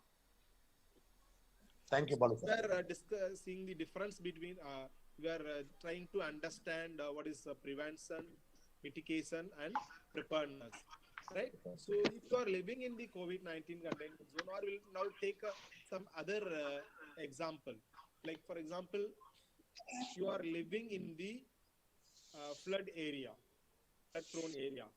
If you are constructing a dam, which will help you to completely remove the risk, the flood will not occur, then it is a prevention. Okay.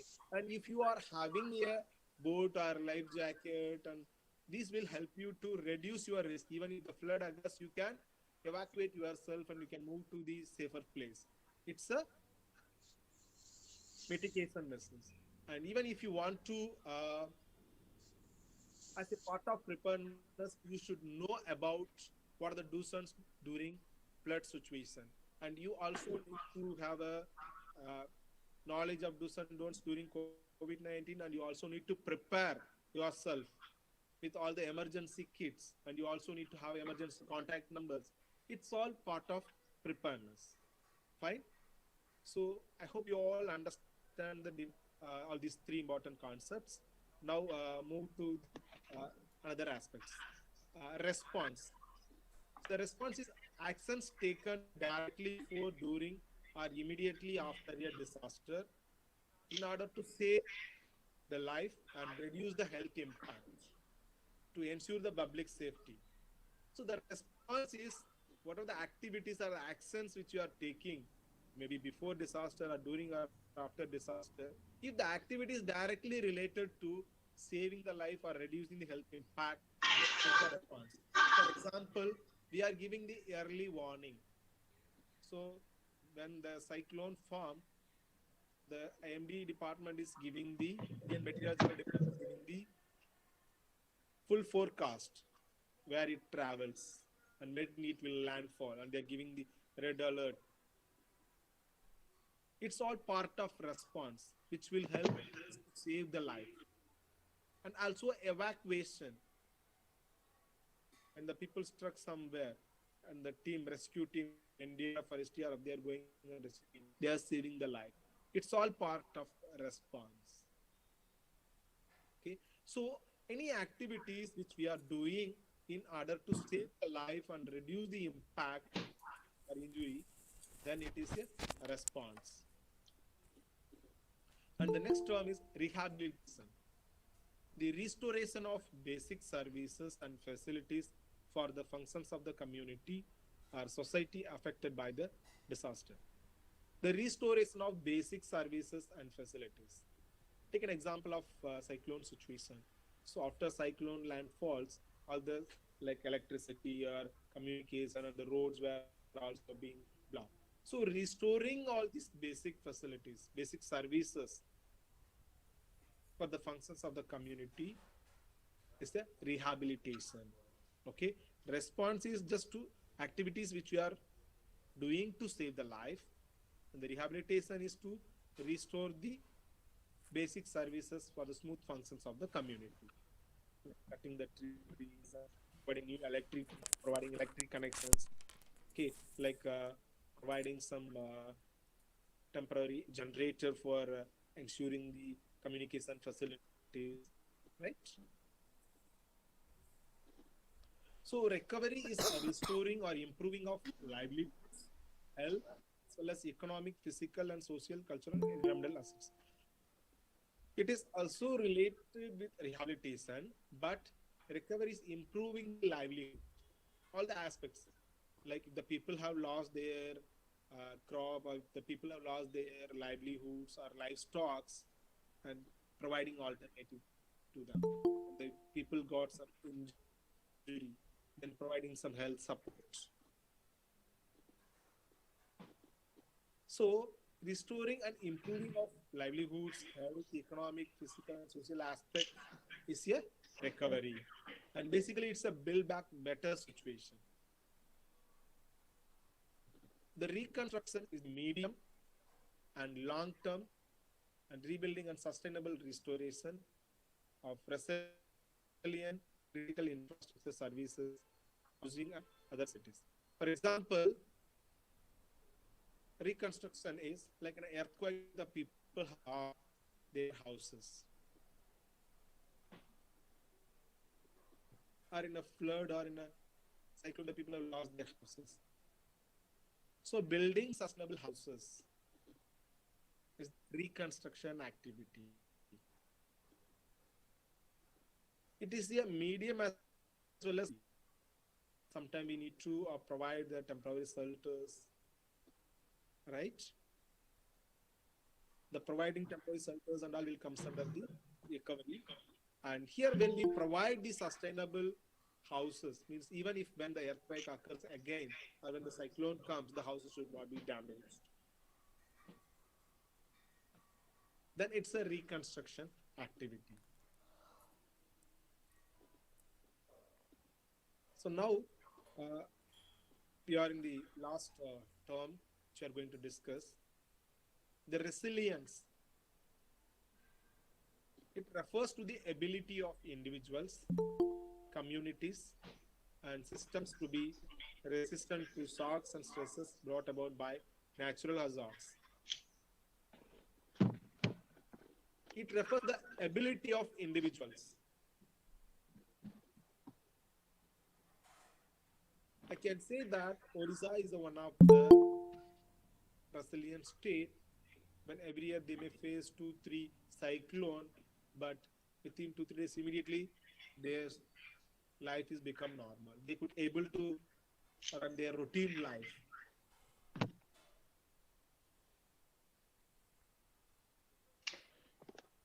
So can I just put forward a question, sir? Yes, please.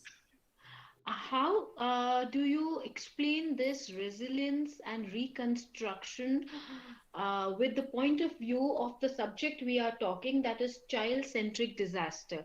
Can you just quote some example where they have faced this vulnerability of mental health or emotional health, and how do you put these restoration, resilience into that picture? Yeah. Let me give an example. When the cyclone comes, all the infrastructures related to the children like schools and their playgrounds, parks, everything is being damaged. Okay. And I also can relate with this earthquake. So after this in the earthquake, we lost everything.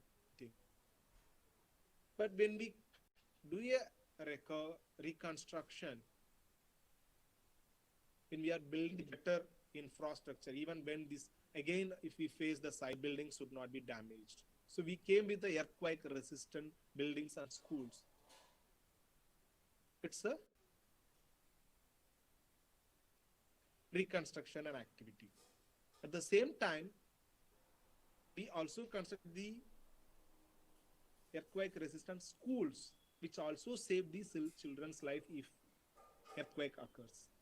It is also a child-centric disaster reduction, because we are focusing on school. We are focused on constructing the earthquake-resistant school buildings, focusing on saving children. Okay, and relate with resilience after the earthquake also, or after the cyclone also.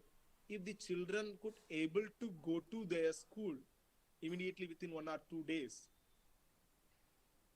then it is their resilience, it is their capacity. So when they are resilient, immediately they can run a normal life. I hope you got answer. If you want, you also can raise more questions to make more clarity. I'll before that I'll complete this part of resilience. So when basically these government organizations, NDRF, SDRF, and SDMA, we all try to build the resilience of the society through training programs, mock drills, facility building programs, and providing the resources, like providing the data and timely data. And for resilience, I can give a best example. Once the disaster occurs, even the next day or within 2 days, if you could, 1 or 2 days, if you could able to run the normal life, then you can say you are a resilient society. Like you can take a pen, a spring pen, which a ballpoint pen which has a spring, can take out, and if you push that spring, it jumps back. As much as you are pushing, it will jump back, it will bounce forward. So resilience is like a bounce back, bounce forward, right? So how it's possible? By strengthening the capacity. So once you have a capacity, then we can say that you are a resilient, so that you can cope up.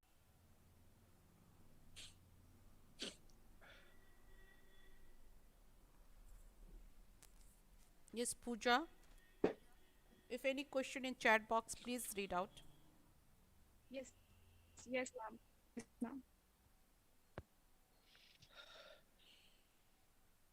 So there is a question Okay. from Jyoti Anamalai. Is applicable for above 80 years. My grandma come under this category. Yes, the government is going to give a priority in the second phase, people who are above 60. And even in many countries, people more than 100 years were also get vaccination. In our country also, they are also eligible. Person who is 80 years old also eligible to get the vaccination. Definitely it will be available to see her or him. Thank you, sir. Sir, next question is from Lalita Rawat. In hilly areas, we are often facing the problem of frequent food, and near the riverbed, thousands of acres of productive land is entirely washed away in 20 or 25 years. The government agency responsible for this didn't come out with any solution. The people, in the absence of awareness, accepted these floods and the loss caused by this as the will of God. The government contractor with official kept raising crate walls and thus kept wasting government money in these floods. What is the solution? I have to read out the question. Can you simplify, or I will just let me. Um, In hilly, I got it. I'll just read the question just once. okay.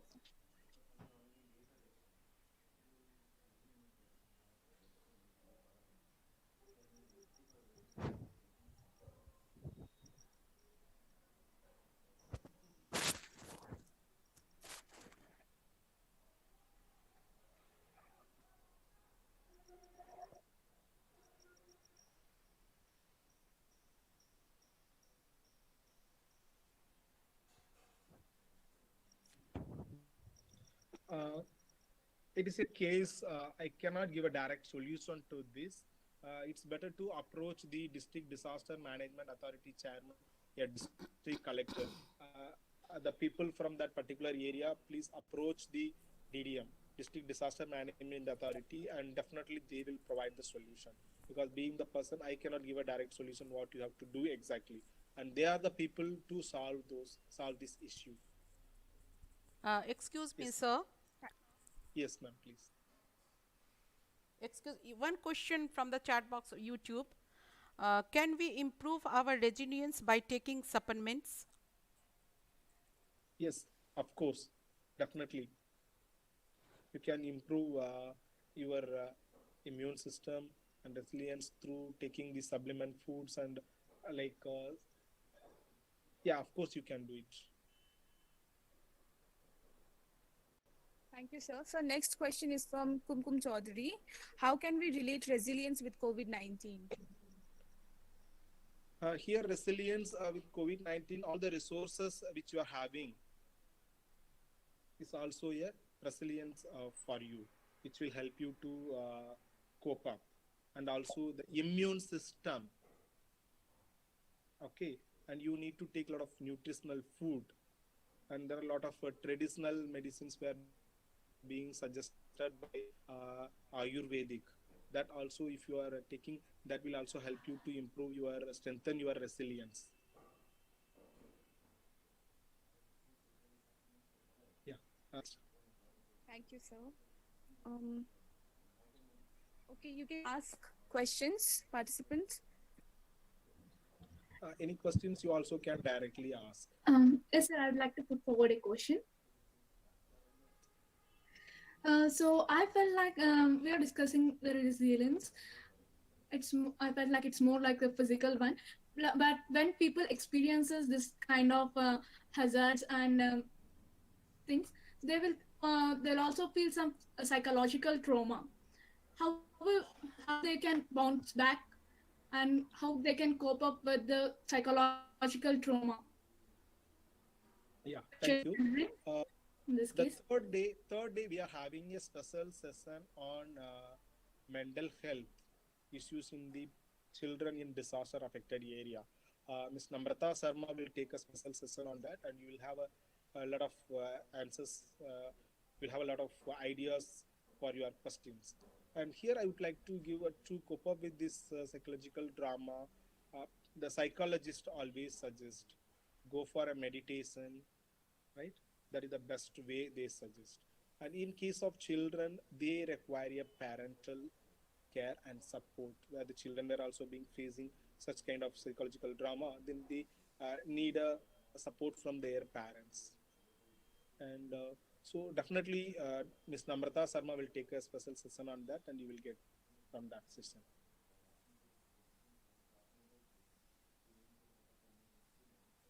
Yeah. Any other questions? Sir, if there is no question, then should we end the session, today's session, sir?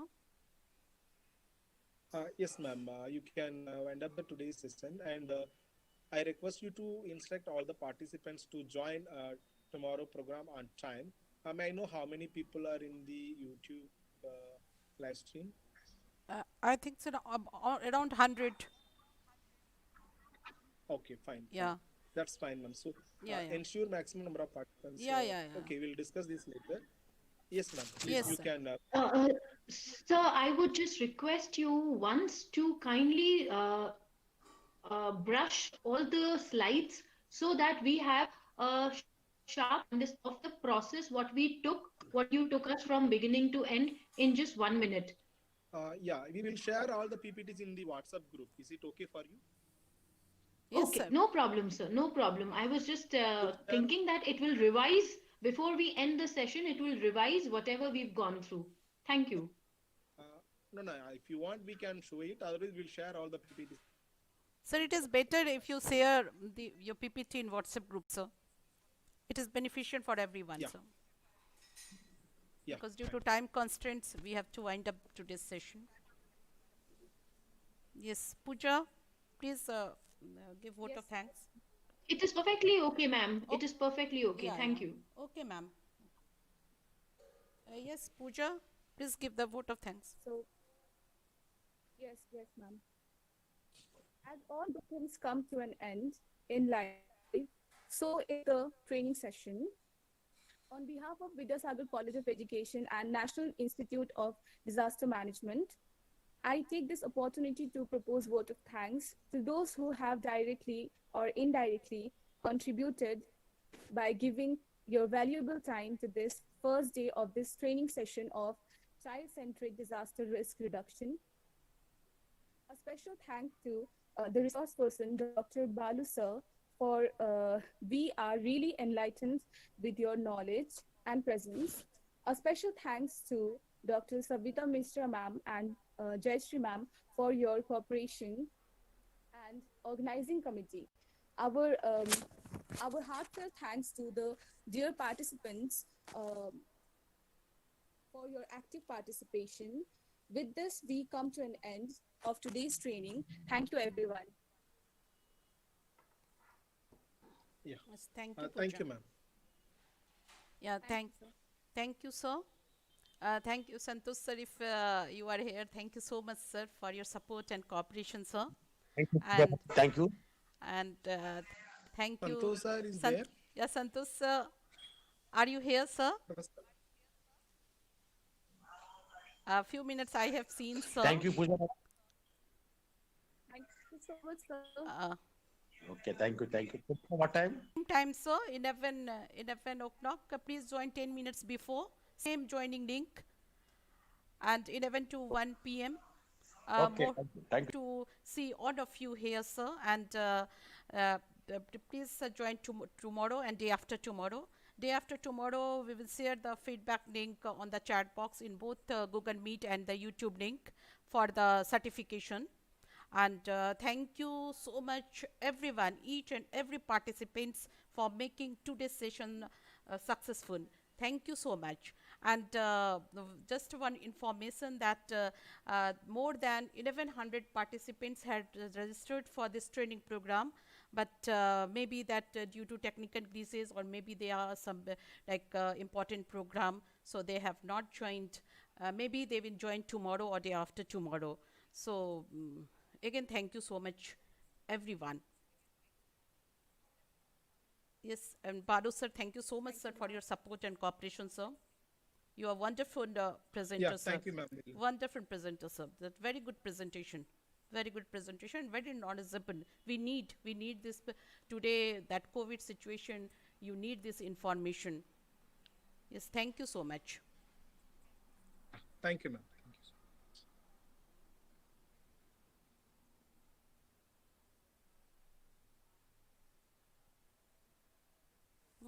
শেষ করে দাও। Record record তো হবে না ইউটিউবটা।